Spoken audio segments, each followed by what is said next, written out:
On this episode, we'll be visiting Clarkston High School and talking with some beekeepers in training with the Clarkston Community Apiary.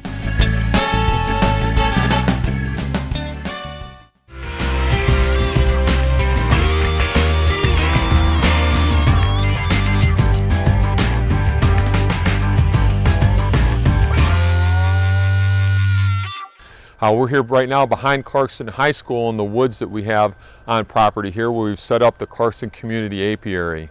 This is a project that came to be because of a love for biology, and I want to share that with my students. So after working with a couple friends in their beekeeping, I thought, what better biological model than to use the honeybee? We initially went to a beekeepers conference at Michigan State University back in the spring, and from that made a lot of connections and networking with people there, and saw how easy it was to actually set this up. So with a number of community organizations putting up the initial funding, we're able to put up this Clarkston Community Apiary in our hopes to actually share it with the community as well as students in the various schools throughout the Clarkston School District.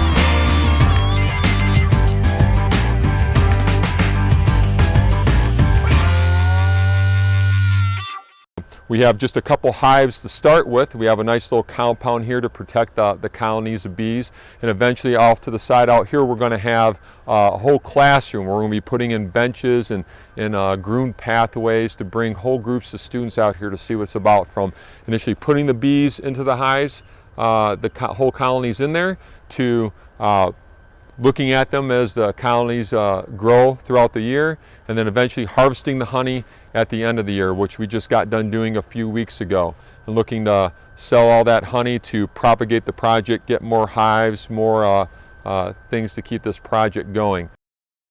This is the Clarkston Community Apiary here. We were able to set this up because of a grant from local sources in the community, and it has been a great enhancement to ourselves in the classroom. In the classroom, we've learned about how bees communicate. They communicate using pheromones, and when we come out here and work with the bees, what we do is we blow smoke on them, and that disrupts their communication by making it so that they can't sense the pheromones. We feel very comfortable out here. This breed of bees, Saskatraz, is very conducive to students. They are docile. A couple weeks ago, we harvested the honey from these honeybees, and we also harvested some wax from them.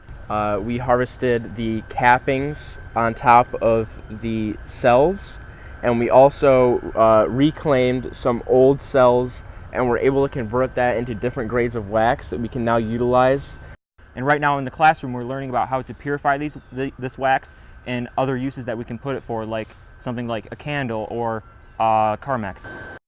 So it's been really nice to see the community surround this type of idea, this project that we had, the students just being so excited about learning something new. They've never done this before, and my hope is that they'll see how easy this is and start their own apiaries eventually, and see how important these bees are actually to the environment.